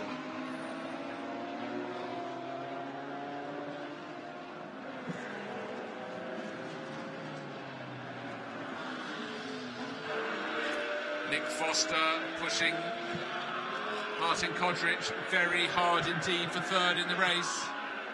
Very, very hard. The 27 Hub Auto course, the Ferrari, the car that Nick qualified on pole for tomorrow's race, really, really wants to get past. Particularly, he's got Patrick Niederhauser never more than a second or so behind him in what would be 5th place overall. But you can see Foster just desperately needs to get past Lind. Sorry, not Lind, of course, it's Kodric. Martin Kodric's taken over from Dennis Lind in that 19 Lamborghini. It must be said, it doesn't seem as though Kodric has the pace. But all these cars, their tyres are a little less good than they were early in the stints, and some of the drivers had slightly limited qualifying time. Well, qualifying time, official practice time this morning. And if you lose track practice time, you lose the ability to understand how to best treat your tyres, to keep life in them. 10 and a bit minutes remaining in this race, the first of 2 at Suzuka. It's Frankie Chen Kong Fu leading the way in the number 3 Absolute Racing Audi, started by Martin Rook. Sandy Stuvik running second in his Craft Bamboo Porsche, and then Martin Kodric third in his Lamborghini. In this Lamborghini, the black and green one, just ahead of Nick Foster's Ferrari, and in behind the Mercedes number 999. You'll see it in a slightly bigger shot. Wait for it. There it is in the background with the red stripe. That is in 5th place overall. Then they've got a big advantage, nearly 15 seconds over Alex Imperatori in his Nissan.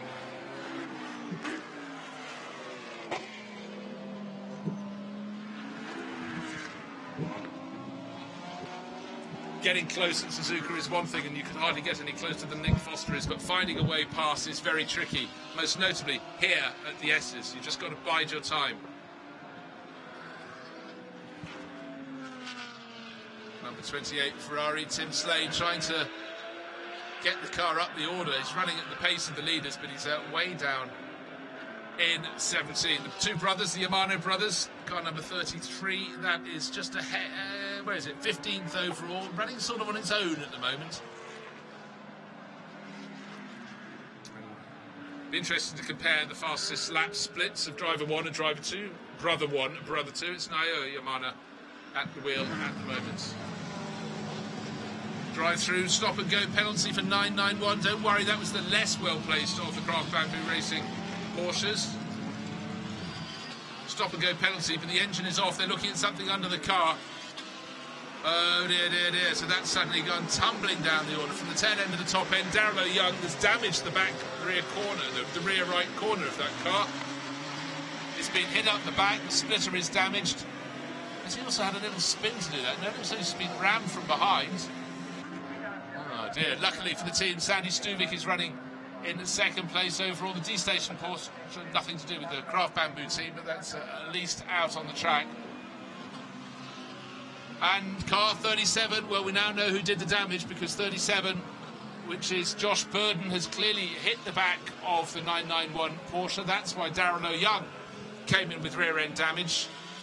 So 2 cars in a battle at the tail end of the top 10 have clearly come to blows. Number 11 cars coming for a stop-and-go penalty, GT4 runner in the background, but So it wasn't just a stop-and-go penalty, it was a stop-and-go penalty, and bring your damage in with you. You can see the rear damage on the 991 Porsche. Looks like it's going to be swung round into the pit garage and out of the race. And when one car has rear-end damage and another comes in with frontal damage, you can sort of work out what may have happened. The 37 Audi, which is up on jacks in the background, another car being swung round into its garage beyond. But luckily, not the number 3 Audi for Absolute Racing. The 37 car in the wars, but the number 3 car leading the way. Frankie Cheng, 1.5 seconds clear now with Sandy Stuvik. Then Martin Kodrich, third in the car that had the extra 10-second penalty at its pit stop.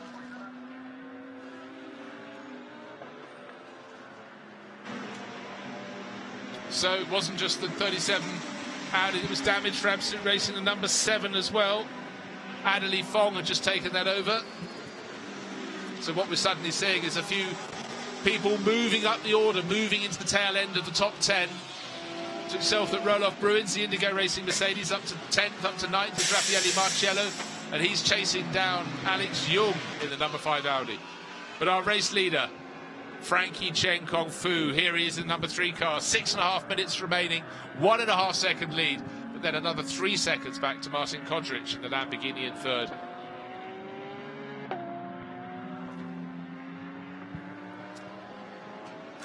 And car 81 started by Kinoshita, now with Sunako Chikuchu leading the GT4 class, and margin of advantage 8.6 seconds over Reinhold Renger.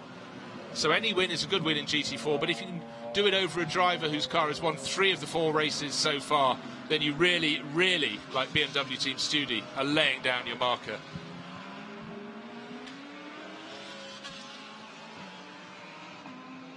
Frankie Cheng Kong Fu, 1.5 seconds clear last time around. 1.8 seconds this time around. Third place you can see behind the Lamborghini, Martin Kodrich. Nick Foster, you can hardly see his red Ferrari tucked under the rear wing. 5th place, Patrick Niederhauser. And then really quite a gap back to Alexander Imperatori, who is now 6th in his KCMG Nissan. 13.5 seconds Imperatori is down on Niederhauser. Leading car in the Pro-Am class is Imperatori in that number 18 Nissan. Leading car in the GT3 Am class is Takai, the number 8 Ferrari, up to 14th. They've all risen.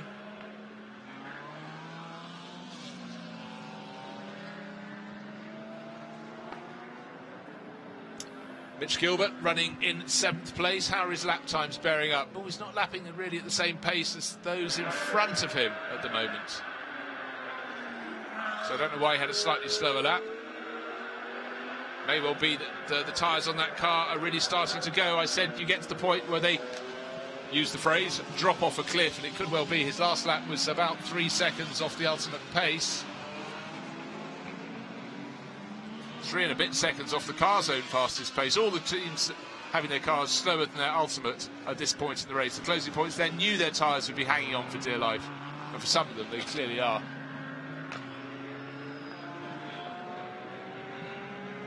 888 Mercedes getting closer and closer and closer to Alex Jung, chasing it down for 8th place in the class.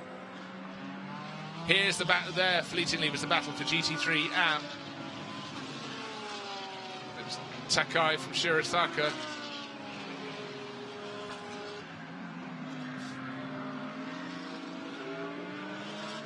Third through to 5th.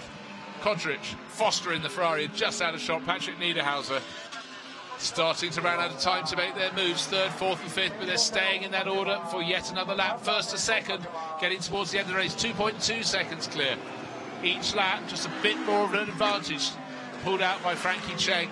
The shot for Sandy Stuvik was fired very early, got right onto his tail. And in the garages, they're looking at the big screens, wondering how well their cars are doing. In their case, their car is 5th in class. The Team iRace dot win.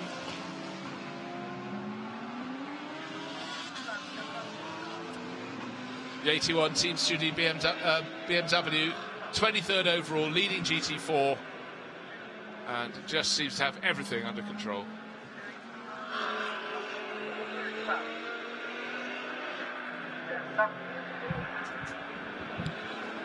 This would be a real accolade if BMW Team Studi take the win that looks to be coming their way. They'd like to do it anywhere, but to do it home ground at Suzuka and have their car on pole for the GT4 class for Sunday's race means they should be very, very happy indeed. In fact, I might nip down to the garage after the race to join in the celebration. Now, a lot of the runners in the fields will be coming back here at the end of August, the 24th to 26th of August, the Suzuka 10 hours. And for all of the Japanese-based teams, they're coming to play the number 3 Audi that's leading the race. This car, Frankie Chen Kung Fu, building on the work of Martin Rump, that's down for the 10 hours. We've seen the 8 ARN Racing Ferrari, that's down for the 10 hours. D-Station Porsche, green one, we've seen that in the middle of the pack, and also the Group M 888 Mercedes is coming to play. Not the car we see on the left of the screen, that's its GT4 runner. But great to have a lot of these drivers coming back for more when the Intercontinental GT Challenge comes to town.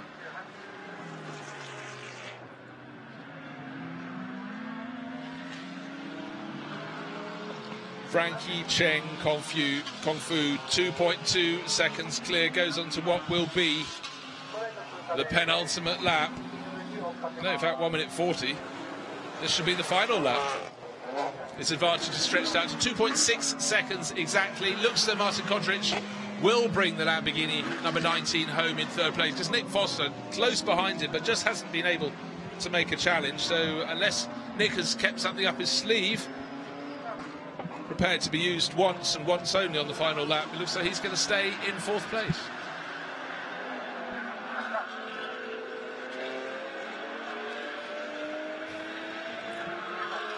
GT4 leader pulls out of the way, or just about shapes up to do so for the race leader, the GT3 front runner. A minute to go on the clock. Round the outside to the Degners. The move is pulled off deep into the compression by hitting the curb on the inside, but luckily 81 stayed largely out of the way. Sandy Stuvik in that 911 Porsche. Number 911 getting closer and closer this lap. He's had a better lap through the traffic. 81 slightly delayed on this, the final lap. Slightly delayed the race leader, but Frankie Chen Kung Fu's been around at the block enough times to know when and when not to take a risk. This is the final lap. He doesn't want to risk the chance of a first win this year running through his fingers. And it looks like he's done everything he needs to do. Through Spoon for the final time. Doesn't have to be flamboyant. Doesn't have to take a risk out over the curbs. And for Absolute Racing, they put 2 of their 3 Audis into the pit garage in this race, having hit problems. And it seems as though you only need one car to win a race, and their car is the one at the front of field. The remaining car, here it is, number 3, down to the Casio Triangle for the final time. Sandy Stuvik will be delighted with second place, but he's got close, but it won't be enough because the number 3 car, Frankie Chen Kung Fu, around a really wide line. An arc described around the final corner. He'll go up towards the pit wall, towards the checkered flag. And there it is, the flag is waved, and the first win this year for Absolute Racing. They'll be over the moon with that one. But likewise, Craft Bamboo Racing, it's been slim pickings for them. But for Shea Davis and Sandy Stuvik, congratulations, second place. Third place went to the number 19 Lamborghini of Kodrich. Fourth place to Nick Foster, he failed to get past Niederhauser, Imperatori 5th and 6th, and waiting for Mitch Gilbert to come home in 7th place. Or will it be Raffaele Marciello? No, Marciello was too far back.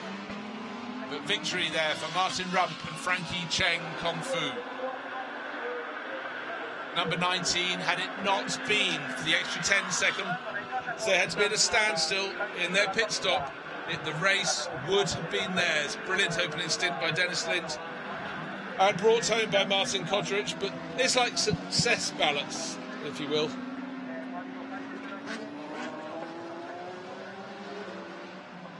Part of the championship rules, and it certainly keeps things very spiced up indeed. But just looking back at that race, we have fantastic first win of the season for the number 3 Audi. And the other class wins, Pro-Am wins, went to Imperatori in 6th place. So that was a good run for him on his first outing in the championship. And the AM eventually went to the...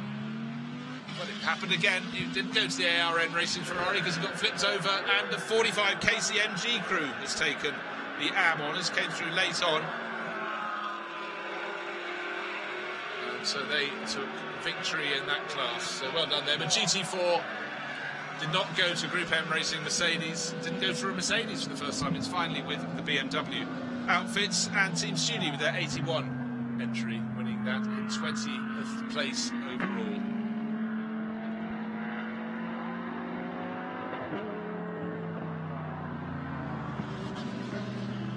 And the top place Group M Racing Mercedes in the top class was 5th place overall, Patrick Niederhauser. So it shows how times have changed. We like them to change. Keeps everybody on their toes.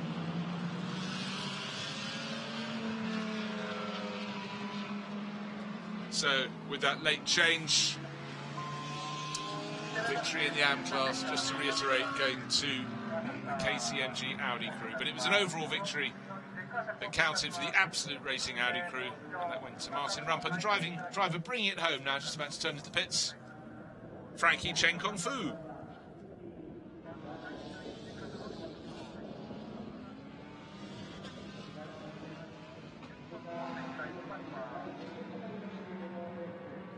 So a job very well done by Absolute Racing, but the sister cars didn't really feature at the sharp end. We saw 37 pushed into the garage with damage, but the team have rushed up to the top of the pit lane, to the Parc Fermé beneath the podium, to applaud their man there, Frankie Chen Kung Fu. Can't wait to see his face, but Martin Rump will be running into picture soon to go and show his delight. Yeah. That's what it's all about at the end of the day. Just get straight in there and tell him what's what, but looks like we're going to have an interview very shortly with Martin Rump, who's out of the car, waiting for Frankie Chen Kung Fu to remove his helmet, but good to see the top 3 finishers down there, and I can't wait to see the faces of the Craft Bamboo Racing crew, because their season has really turned around here at Suzuka with that 2nd place. You can see, congratulations. But let's go down very shortly indeed to hear from Claire, who's down there with the winning combination of drivers. Martin Rump, who's just pulling up his overalls to look attractive. Let's go down now to hear from our race winners with Claire. All right, we've got these guys, winners of the GT3 category, Frankie Chang and Martin Rump. Let's break it down. Congratulations. How was the pit stop changeover? Oh, it was very close, and I think Frankie executed perfectly his 2nd stint, and I'm happy to see him here, man. Frankie, I can say it all over your face right now. Thank you. What is going on? You led quite a fair bit of the way there. Well, to be honest, this week, Martin has been driving really well, I must say. And I mean, giving me the car in such good positions, and it's a big effort by him. And also by the team. And, you know, we have been... Beginning of the season, I've been really looking forward to this, because having Martin next to me, the good, strong drivers, I think we will be very competitive. But first 2 race weekends, somehow it wasn't our turn, but coming to Suzuka, and finally we made it. And big thanks to the team, and next race, and we will focus on. Well, you guys have set the bar. That means tomorrow. What are your expectations, Martin? We're just trying to be as good as we can, and, you know, just be in the championship run. Fantastic. Thank you, Martin. Thank you, Frankie. Congratulations. Thank you. Well done. That was a very quick dive in there for the interview. Well done, Claire. But for Martin Rump, he set the ball rolling and then handed over to Frankie Chen Kung Fu. And don't forget, it's a close challenge. We had Sandy Stuvik right on his tail. By the end of the race, he stretched it out again, could back off in the final lap, and eventually won by 0.87 of a second. You can see the tie race and Sandy Stuvik in the background, getting by far the best result of the season. 2nd place for Craft Bamboo Racing, just under a second down at the end, but it was a real case of Frankie Cheng doing exactly what he needed to do. But Martin Rump, really strong first stint in the race. Well done, the team. Don't forget, the team that finished in 3rd suffered from having that 10-second penalty. But we wanted to hear from Craft Bamboo Racing. Let's go down. They're with Claire. Fantastic, guys. Sandy and, of course, Shay. Amazing P2. Was this better than what you thought it would be, the result? I think it was a bit. We were hoping for some rain today, but that didn't come. But we still managed to get on the podium in the dry, and I'm super happy about that. Now, we talked a little bit about the tyre situation early on, Shay. I mean, how do you think he held up passing on the car? Oh, I think he did amazing. You know, I spoke to my engineer on the radio before Sandy got in, and like I said, we made a couple of changes, and Sandy was just rock solid. I don't think I saw a lap that was more than a second away. Most of them half a second. It was just a mega stint. Thank you, man. It was an awesome team effort, and really, really happy. Congratulations, guys. Phenomenal drive.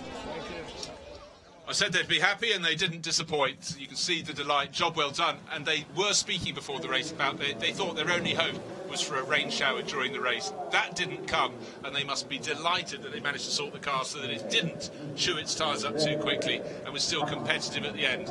So by far their best result of the season. Their best result until now was an 8th place last time out. So it's a quantum leap for Porsche and Craft Bamboo Racing. 3rd place with that 10 seconds extra standing still at the pit stop. Martin Kodrich brought it home. Dennis Lind, what a stint from him to lead the race and pull clear. Was really strong in traffic.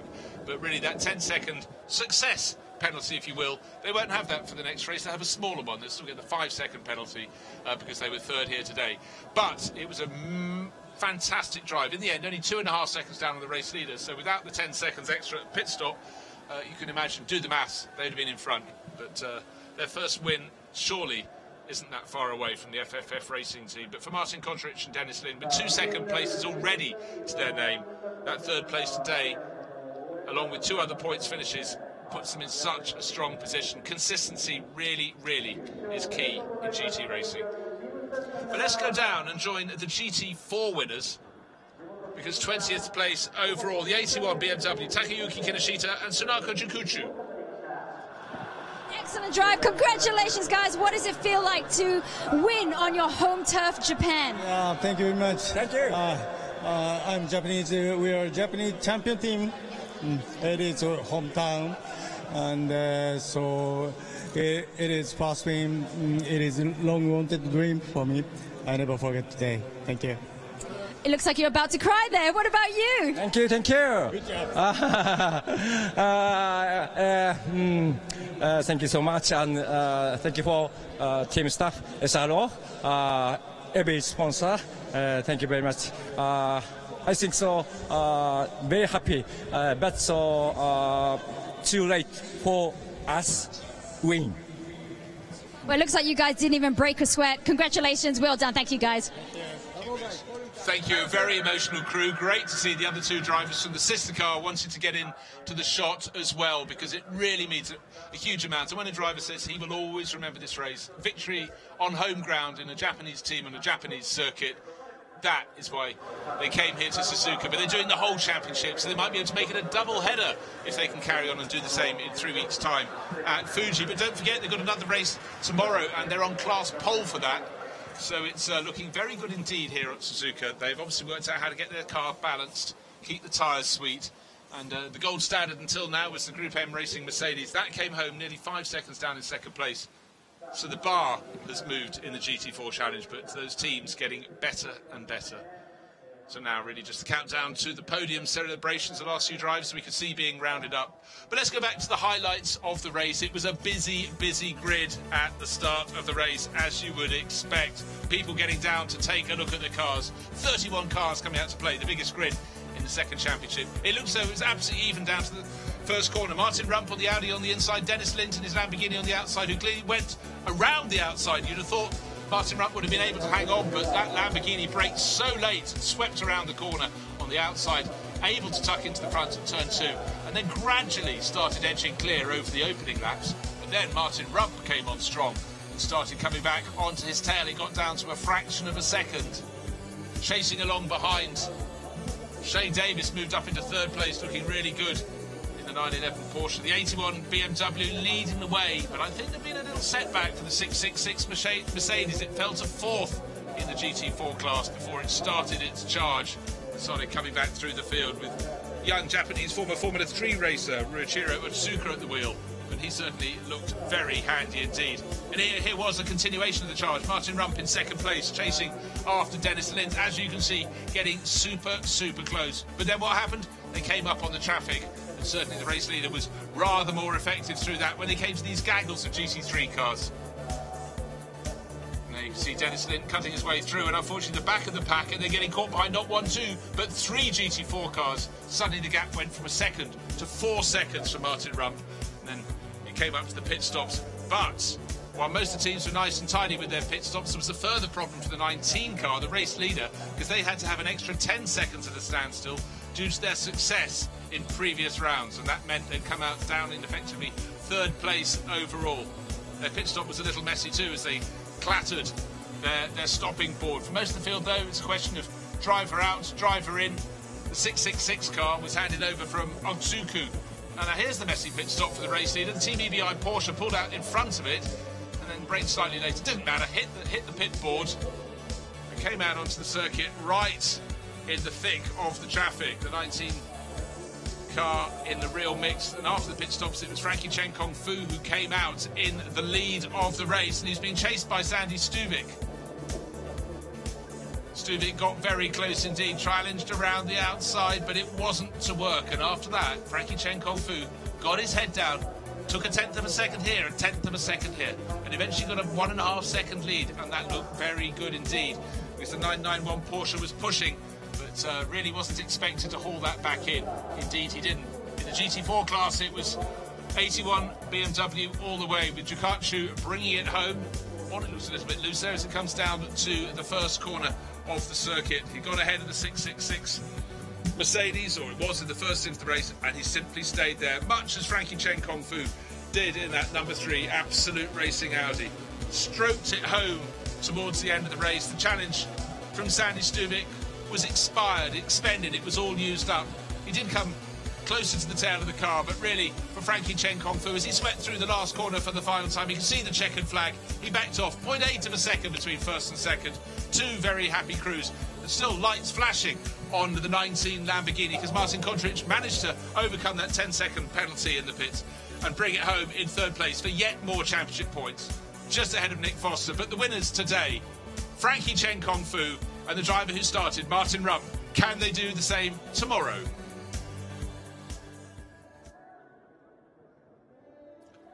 So the giant Ferris wheel continues to spin slowly as a landmark over the circuit.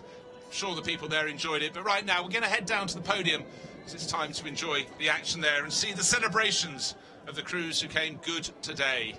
Don't forget, we have the GT3 overall challengers first, then we have Pro-Am, Am and GT4. Lots of podium ceremonies coming our way. Who's going to sport the biggest smile? Let's find out.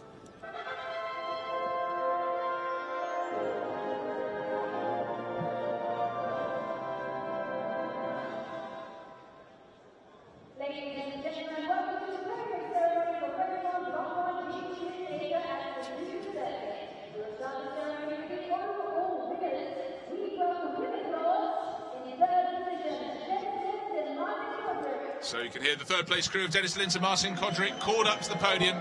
They'll be slightly deflated because in terms of pace, the duo, Lint on the left and Kodric on the right, had the pace to win the race, but they did have that 10 seconds extra at a standstill, but they drove beautifully today. Craft Bamboo Racing, nowhere near a podium yet. And now here we have Sandy Stuvik leading Shay Davis up onto that second step of the podium. But I'm sure bouncing up onto the podium will be Frankie Chen Kong Fu and the driver who started it all, Martin Rump, victors today for Absolute Racing.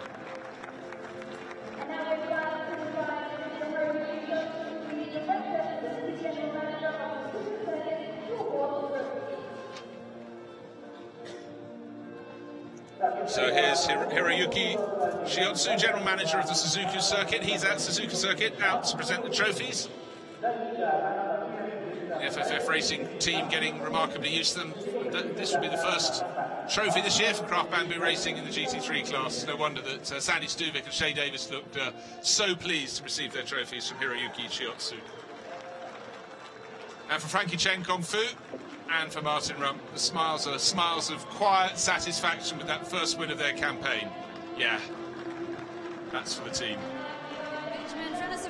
The series director, SRO, to award the checks. And one of the features of SRO series is you get large checks, large in dimension and large in numbers. So $2,500 for third place, second place crew, don't forget to give it to your team.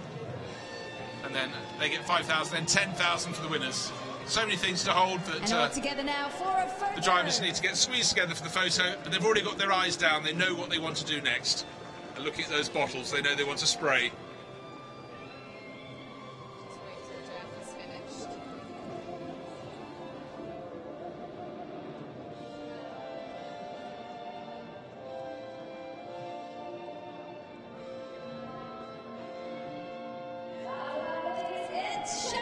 And now it's trophies down, checks down, time to spray your teammate, your dearest friend, in the head with some champagne. And there we go, into the head, into the eyes. The drivers hopefully have a spare set of overalls because they smell absolutely horrendous afterwards when they've been hot and get covered in champagne.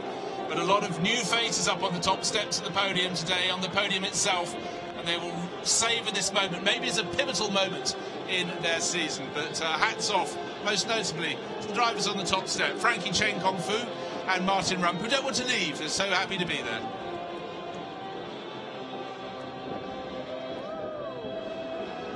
Shea Davis can't get enough of it, just signalling and whooping down at his team. So a big, big turnaround for the Craft Bamboo Racing crew here at Suzuka, which is great to see.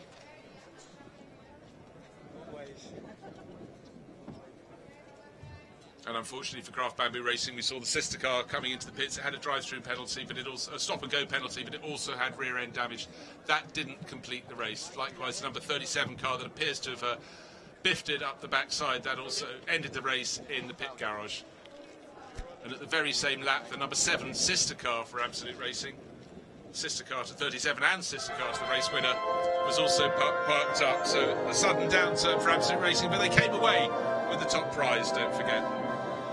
And now we have the GT3 Pro-Am ceremony. We welcome with applause, in third position, Maurice Churn and Tim Slade in car number 28.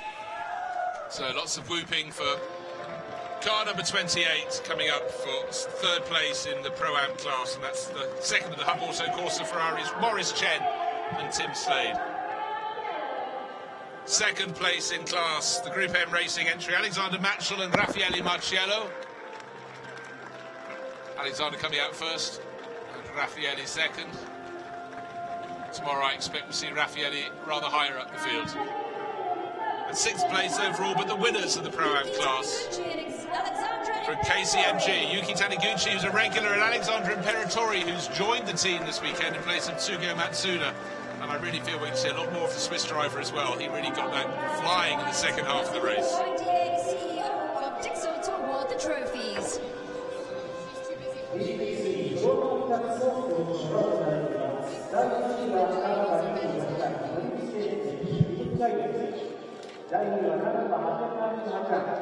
So the CEO of Dixel, that's Masahiko Ida, handing out the trophies.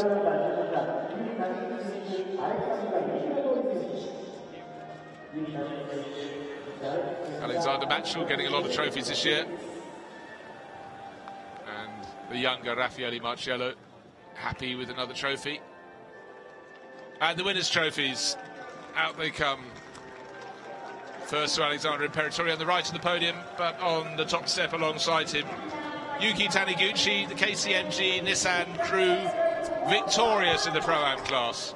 And the AM driver in the lineup, Benjamin Franicevici, series director from SRO, gives the clock to the AM driver in the pairing, so they get something to put on their workshop wall, their office wall. Looks great, a Blancpain clock.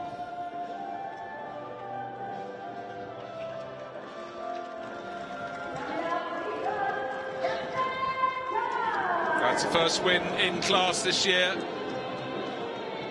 for Yukinori Taniguchi.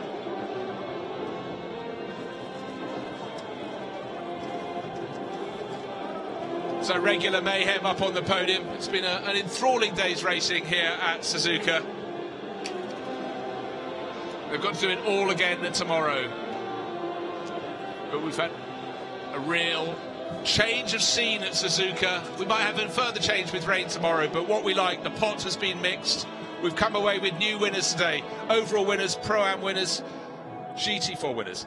But that's the wonderful sight over the Suzuka circuit. It stayed dry, there was a threat of rain, there was overtaking down into the opening corner of the race. Some great racing in between, some teams getting punishments and fighting back. But really the story of the day is Porsche started good at coming good with second place. But Absolute Racing put down their first win of the year. And we'll take you away with victory for Frankie Chen, Kung Fu and Martin Rump. Will they do it tomorrow?